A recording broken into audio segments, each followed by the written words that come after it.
नमस्कार मित्रांनो, आज आपण बटाट्याच्या चाळीतील उपास हे प्रकरण वाचणार आहोत. बटाट्याच्या चाळीत लपून म्हणून काही राहत नाही. अण्णा पावशांच्या मुलींच्या कुंडल्या त्यांनी खणातून केव्हा काढल्या, गुपचूप स्वतःच्या खिशात केव्हा टाकल्या आणि सोमन बिल्डिंगमधल्या उकिडव्यांच्या घरी केव्हा नेल्या, ही गोष्ट पावशीन काकूंना कळायच्या आत आमच्या कुटुंबाला कळली. एच मंगेशराव हे चाळीतले संगीतज्ञ, परंतु त्यांना कुठल्या चिजांचे अंतरे येत नाहीत हे एरवी गाणे संपले एवढेच गाण्यातले कळणाऱ्या राघुनानांना देखील ठाऊक. बाबलीताईंच्या पाटल्या गहाण पडल्याची गोष्ट गहाणखतावरील शाई वाळण्यापूर्वी सर्वांच्या तोंडी झाली आणि रतन समये हिने द्वारकानाथ गुप्तांच्या मधूला लिहिलेले प्रेमपत्र मधूच्या हातात पडण्यापूर्वी काशीनाथ नाडकर्ण्यांच्या मुलाने गॅलरीत उभे राहून परवचा म्हणतात तसे खाडखाड म्हणून दाखवले. सगळे बहर्जीचे वंशज नाना जातीत आणि पोटजातीत जन्मून बटाट्याच्या चाळीत वस्तीला आल्यासारखे आले आहेत. वास्तविक माझ्या उपासाचा निश्चय मी आधी माझ्या मनासज्जनाखेरीज एरा कोणालाही सांगितला नव्हता.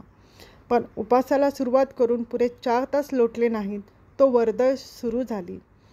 पंत, मला मंडळी उगीचच पंत म्हणतात. वास्तविक पंत वाटावे असे माझ्यात काही नाही. चांगला टेलिफोन ऑपरेटर आहे मी. हां, आता आपल्याला बूटपॅट आवडत नाही हे खरे, पण म्हणून काय पंत? पंत हा काय साला मॅडनेस. अशा थाटात सोकोजी त्रिलोकेकरांनी सुरुवात केली. तुम्हाला काय वाटतं, साला तुमचा बॉस अशी फास्ट करून लीव सँक्शन करील? पण माझं आहे का? मी 4 तासांच्या उपासानंतर क्षीण होत चाललेल्या माझ्या आवाजात सोकाजी नानांनी समजूत घालू लागलो. पण नाही, सोकाजी मला समर न देण्याचा चंग बांधून आले होते. माय गुड फ्रेंड, साले फास्टने काय होतं?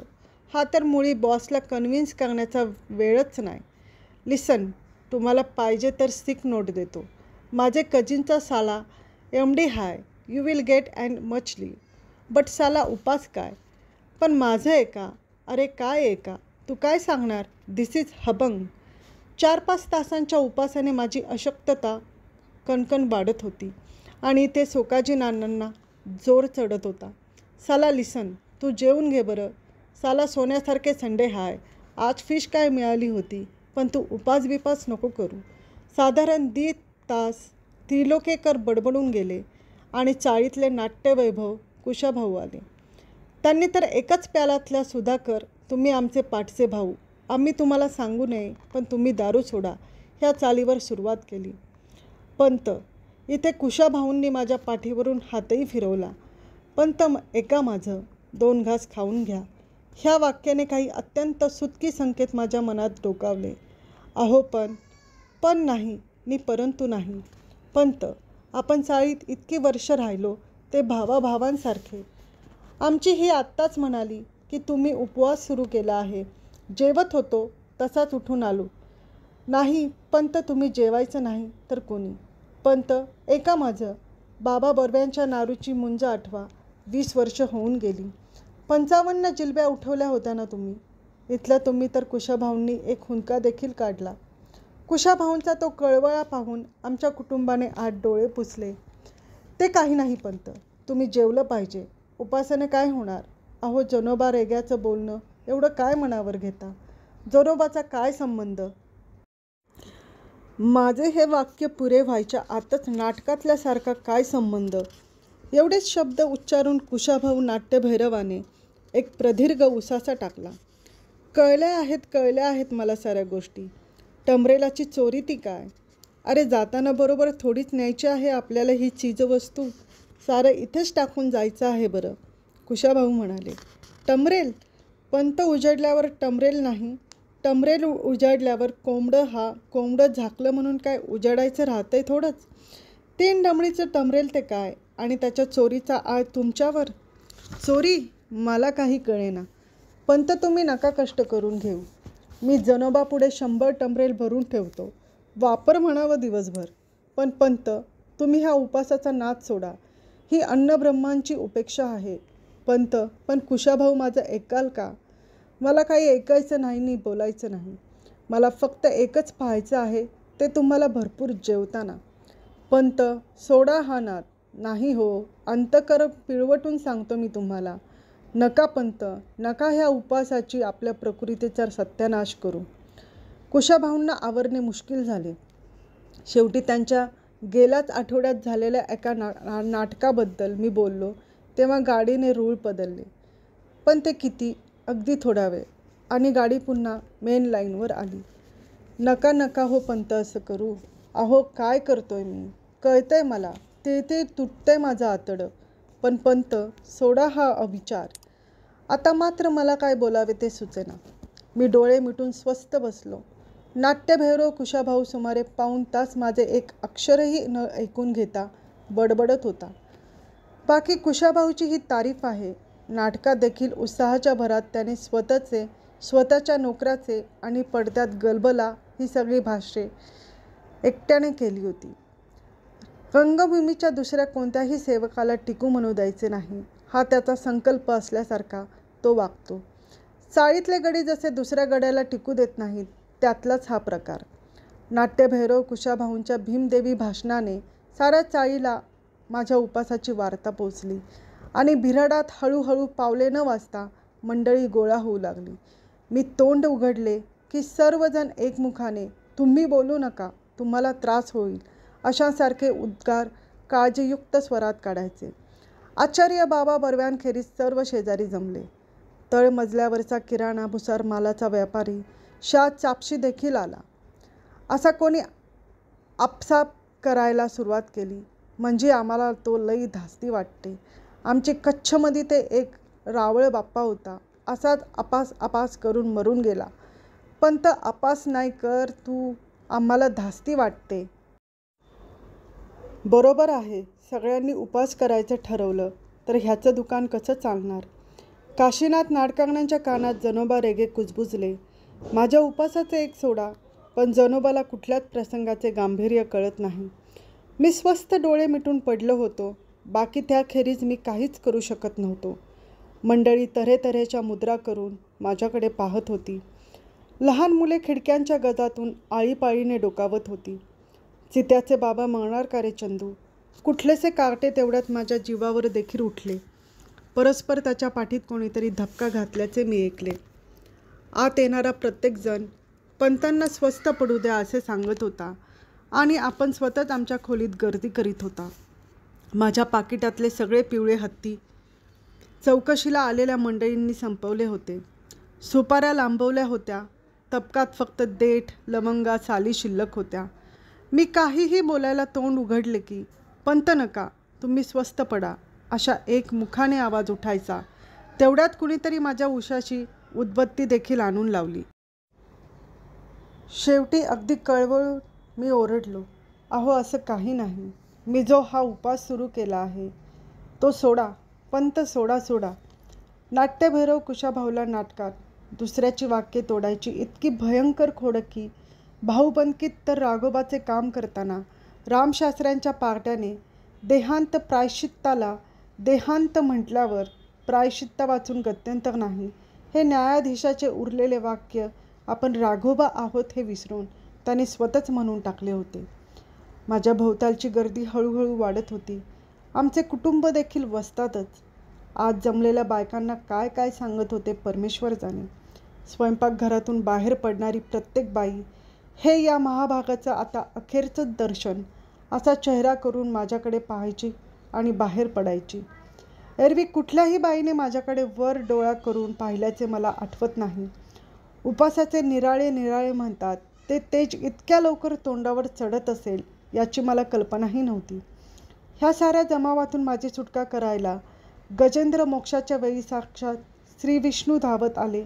तसेच एच मंगेशराव सोबत तबला आणि आपल्या सुस्वर पत्नी वरदाबाई यांना घेऊन आले. वरदाबाईच्या हातात तंबोरा होता. पंत, एकटं डिवोशनल सॉन्ग म्हणायची इच्छा आहे, अशी प्रस्तावना करून माझ्या कॉटच्या पायथ्याशी मंगेशरावांनी सपत्नीक तळ ठोकला व वरदाबाईंनी मीराबाईच्या तुंबीन मोरी तोंड घातले.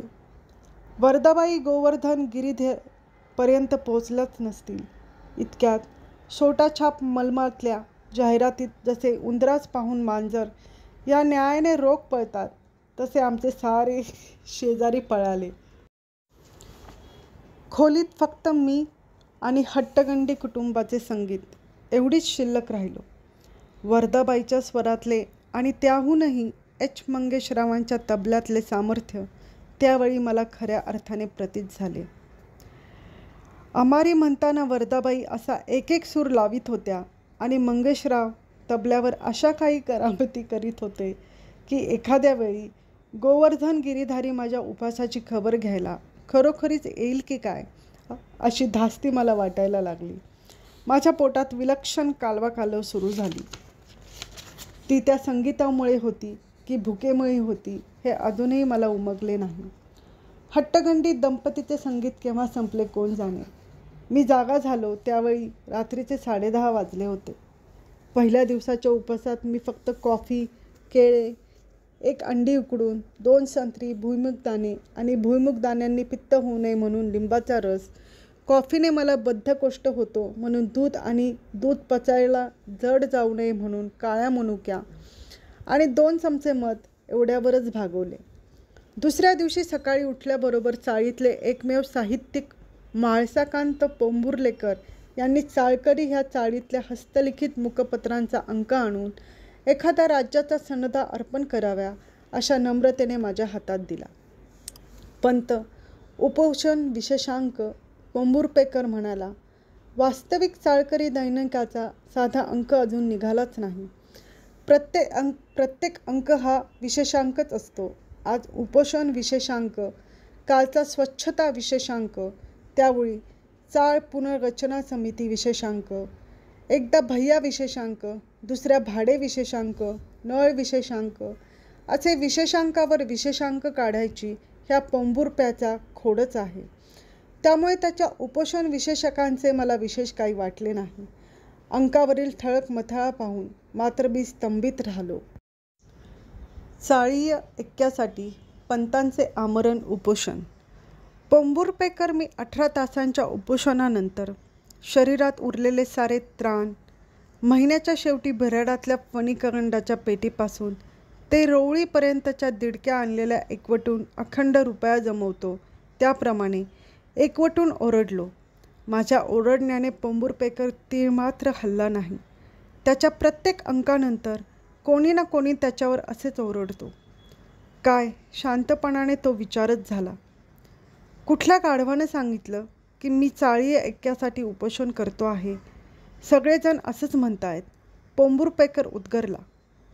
मग सगळेजण गाढव आहेत मी म्हणालो.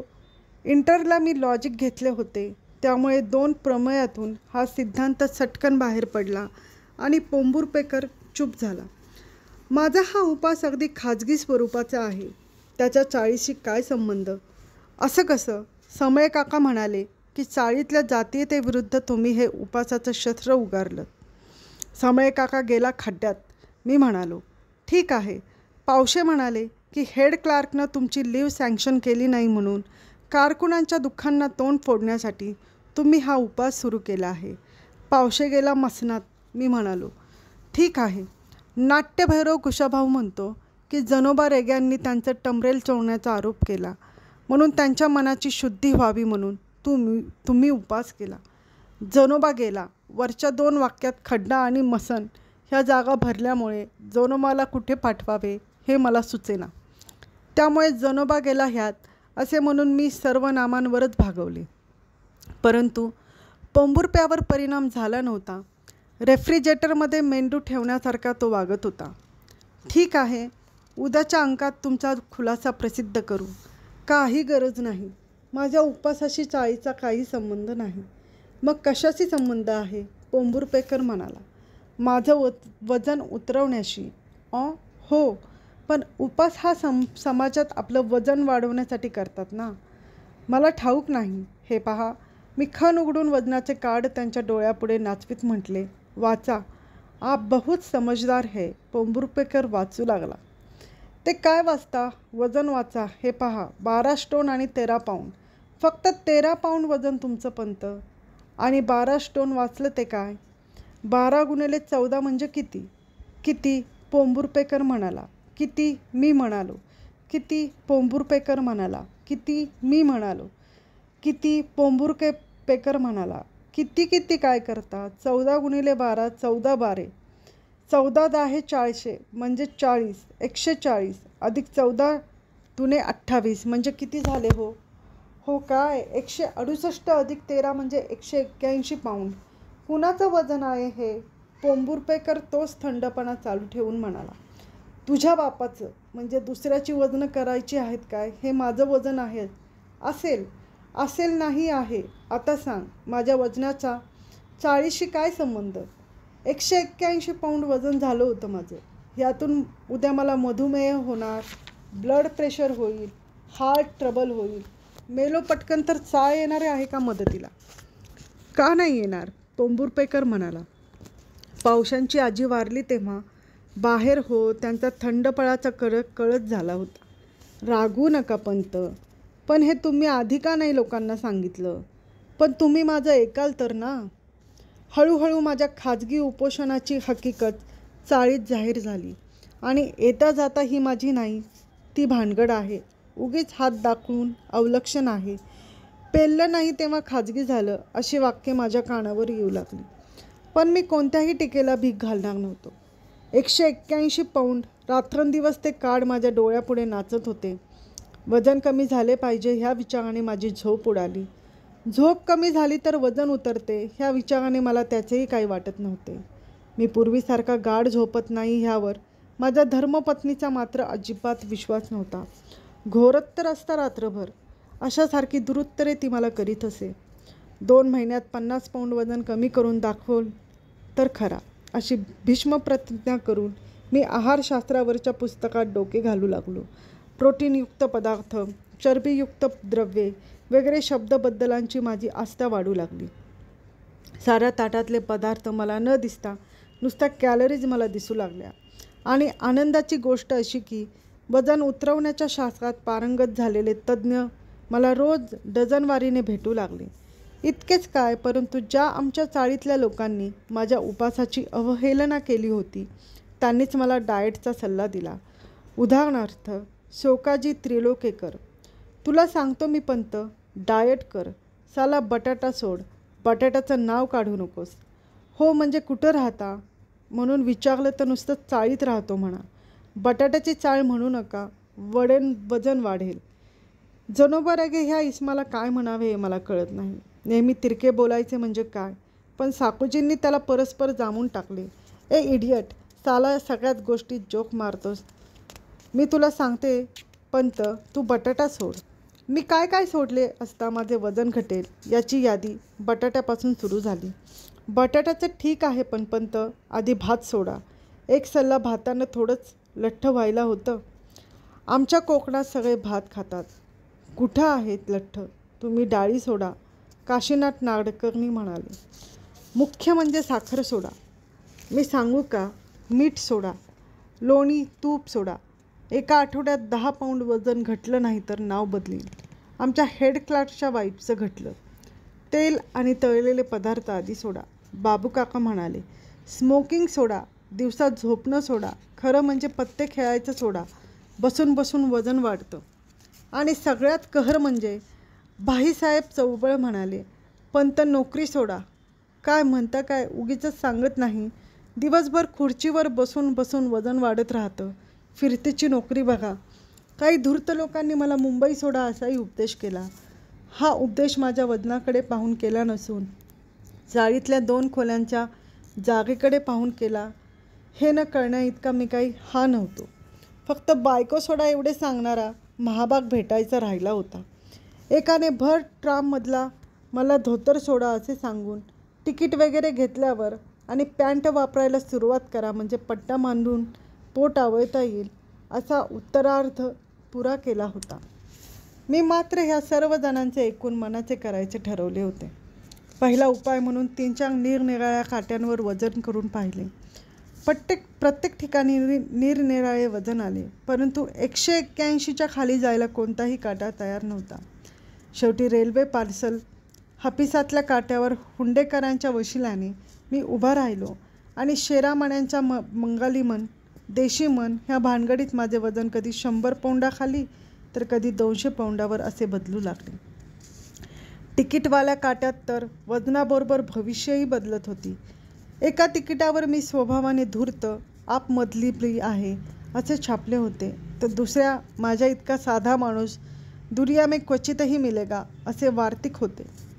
एका काट्याने माझे वजन 203 पाऊंड दाखवून माझ्या कौटुंबिक संकट कोसळणार असल्याची पूर्वसूचना दिली. ह्या साऱ्या प्रकारात मला फक्त 14चा पाढा 14-16-2402 पर्यंत येऊ लागला. एवढाच फायदा झाला. शेवटी आपले वजन हाफिस समोरच्या इराण्याच्या काट्यावर करून ठरवून मी आहार परिवर्तन सुरू केले.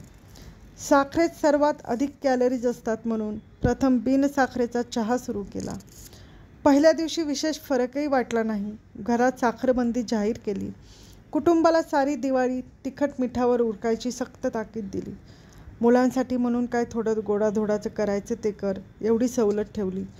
पहिल्या दिवशीच मला फरक जाणवला. भात अजिबात वर्ज करणे अवघड होते म्हणून फक्त पहिला भात आणि ताकभात ठेवून मधला भात वर्ज केला. नुसती उकडलेली पालेभाजी खाणे कसे जमणार हा विचार किती पोकळ होता याचा अनुभव मी खाल्ल्यावर आला. आणि नेहमीच्या भाजीत ही निराळे काय करते ह्याचा अंदाज अजूनही आला नाही. पहिला दिवस सुरळीत गेला आणि दुसऱ्या दिवशी व्रतभंगाचा प्रसंग आला. पहिल्या दिवशी निम्म्याहून अधिक कचेरीला माझे वजन घटण्याच्या व्रताची वार्ता गेली होती. परंतु दुसऱ्या दिवशी आमच्या अण्णा नाडगौडाला प्रमोशन मिळाल्याची वार्ता आली आणि त्याने साऱ्या सेक्शनला पार्टी दिली. भटाने तर माझ्या डाएटवर सूड घ्यायचा असे ठरवून पदार्थ केले होते. बरे, न खावे तर अण्णा नाडगौडाला वाईट वाटणार. बिचारा 6 वर्षांनी एफिशियन्सी बारच्या जाळ्यातून बाहेर पडला होता. भटाने मिठाईत साखर न घालता साखरेत मिठाई घालून आणली होती. घासाघासागणित सहस्रावधी कॅलरीज पोटात चालल्या होत्या. त्यामुळे खाल्लेला गोड लागत नव्हते. बटाटे वडे होते म्हणजे आणखी कॅलरीज. चिवडा असल वनस्पतीतला त्यामुळे आणखी कॅलरीज.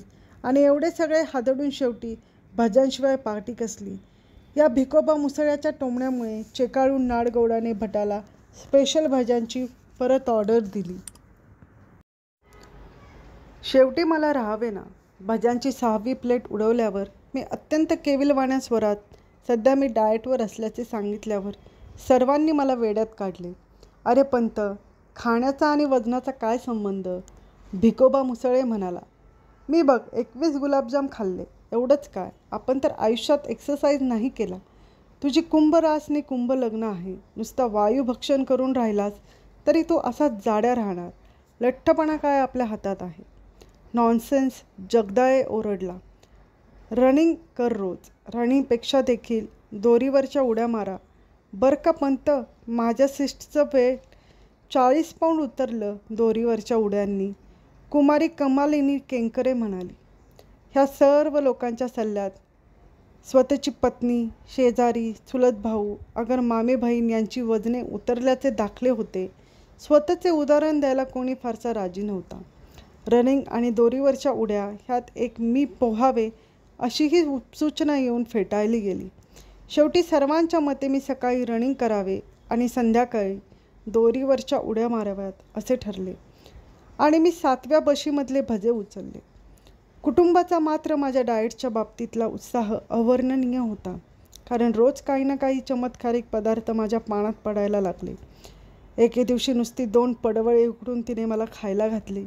शेवग्याच्या शेंगा, पडवळ, भेंडी, चवळीच्या शेंगा वगैरे सडपातळ भाज्यांचा खुराक तिने मला चालू केला.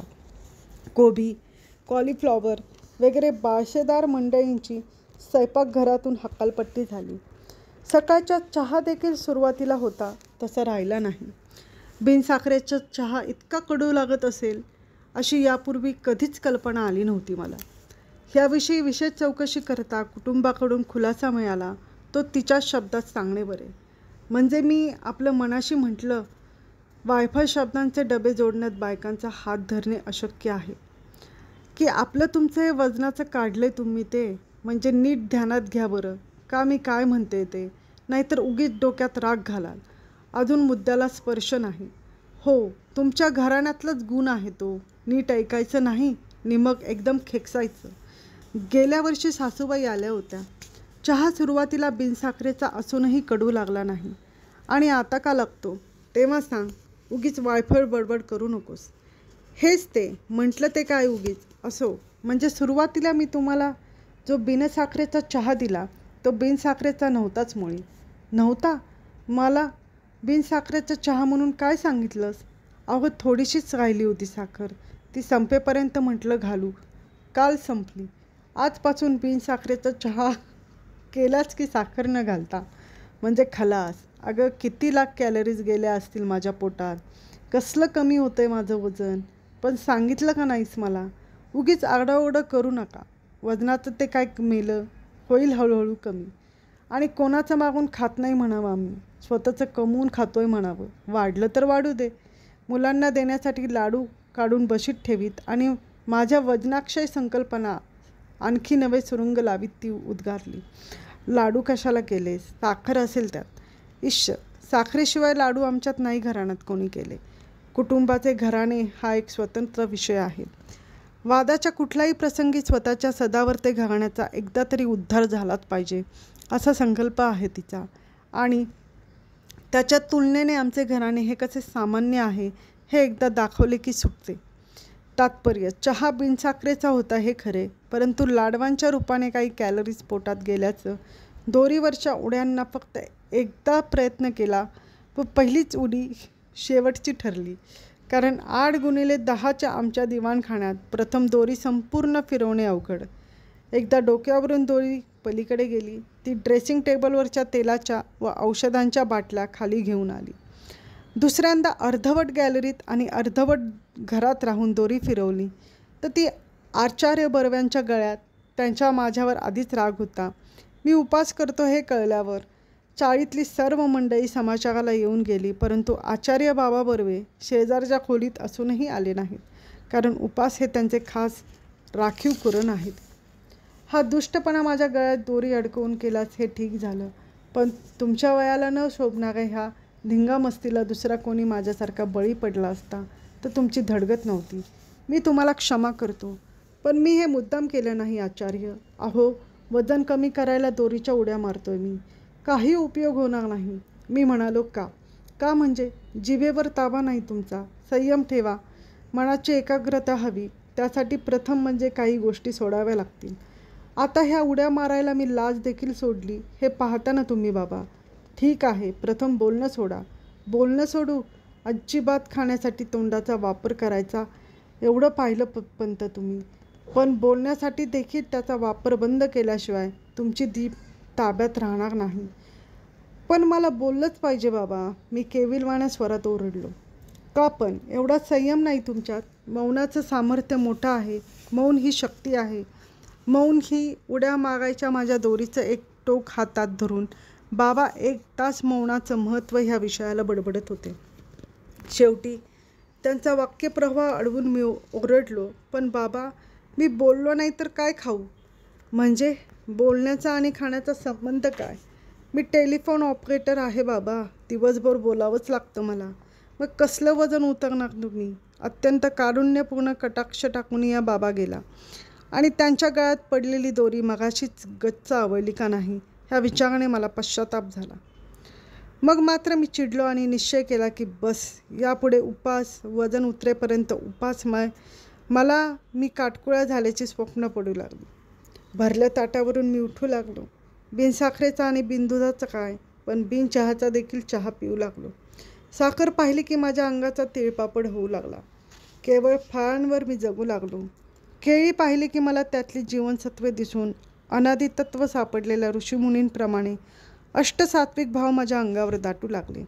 लिंबाचा रस तर मला अमृतासारखा वाटू लागला. धारोष्ण दुधासाठी मी अधूनमधून अंधेरीच्या गोठ्यात जाऊ लागलो. दोरीवरच्या उड्या केवळ खालच्या मजल्यावरील मंडळींच्या दुष्टपणाने व आकसाने केलेल्या तक्रारीमुळे थांबवाव्या लागल्या. 10 उड्या पाय न अडकता मारण्यापर्यंत मी पोचलो होतो. कचेरी सुटली की मी गिरण गावात रस्त्याने धावून लागलो. केवळ पौष्टिक आणि सात्विक आहार सुरू केला. जवळजवळ 10-12 दिवस हा क्रम चालू होता. माझ्यातला फरक मलाच कळत होता. लहान मुले बी पेरले की रोप किती वाढले हे रोज उपटून पाहतात, त्याप्रमाणे रोज संध्याकाळी काट्यावर वजन करावे असे मला वाटत होते. पण मी ती इच्छा दाबून धरली. बरोबर 1 महिन्याने मी वजन करणार होतो. 1 महिना तुपाचा थेंब माझ्या पोटात जाणार नव्हता. केवळ दूध. दुर्दैवाने रोज गाईचे धारोष्ण मिळवण्याची सोय नव्हती. गाईंना चारावाल्या बायांकडल्या गाई इथून तिथून सगळ्या भाकड निघाल्या. केवळ चौकशीपोटी 2 रुपयांचा चारा गाईंना चारावा लागला. 2 रुपयात शोधूने 32 गायींची चौकशी केली. 2-4 वेळा त्याच गायींची चौकशी झाल्यामुळे चारावाली बाई उखडली, पण एकूण आहार व्रत जोरात चालू ठेवले. पंधरवडाभरात फक्त 2 वेळा साखरभात झाला. एकदा अण्णा पावशांकडे सत्यनारायणाला आमचे मेहुणे गेले तेव्हा, आणि एकदा आमच्याच घरी मी उपास सुरू केला तेव्हा. हिने सत्यनारायण बोलून ठेवला होता त्या दिवशी. त्याशिवाय शोकाजीने चोरून एकदा कोळंबी भात चागला व खालच्या मजल्यावर भाऊजी 65 वारांनी एकदा नागपुरी वडाभात पाठवला होता. एवढे अपवाद वगळल्यास भाताला स्पर्श नाही केला. त्यामुळे मुख्यतः चरबीयुक्त द्रव्ये शरीरात कमी गेली. माझा एकूण निश्चय पाहून चाळीतल्या मंडळींचा आदर दुणावल्याचे माझ्या सूक्ष्म नजरेतून सुटत नव्हते. जी मंडळी माझ्या डाएटची आणि उपासाची चेष्टा करीत होती त्यांनीच पंत फरक दिसतोय अशी कबुली द्यायला सुरुवात केली. जनोबा रेग्यांसारखा अत्यंत कुचकट शेजाऱ्यालाही पंत भलतेच की हो रोडावलात असे मान्य करावे लागले. मंडळीच्या प्रशस्तीने मला भीती वाटत होती, ती एकाची गोष्टीची म्हणजे मुठभर मांस वाढण्याची. पण असली तुरळक तारीफ ऐकून मी चळण्यासारखा नव्हतो. इतक्याच असामान्य मनोनिग्रह आणि जिव्हा नियंत्रणावर कमीत कमी 20 ते 25 पौंडांनी तरी माझे वजन घटलेच पाहिजे अशी माझी खात्री होती. व त्या खात्रीने मी आमच्या ऑफिससमोरच्या वजनाच्या यंत्रावर पाय ठेवला आणि आनेली टाकून तिकीट काढले.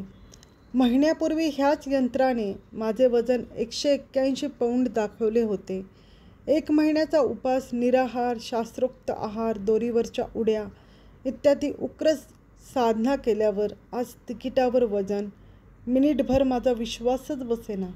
192 पौंड आणि भविष्य होते. आप बहुत समझदार और गंभीर है. सुमारे 6 आणेला मी त्या यंत्रात टाकल्या. वजन कायम, फक्त भविष्य बदलत होते. शेवटी आप जीवन में एक स्त्री आयोगी है वाचल्यावर मात्र मी हात आवरला. हल्ली मी वजन आणि भविष्य या दोन्ही गोष्टींची चिंता करायचे सोडून दिले आहे. आणि विशेषतः डाएटच्या आहारी तर या जन्मात जाणार नाही. छे, वजनाचा मार्ग भलत्याच काट्यातून जातो.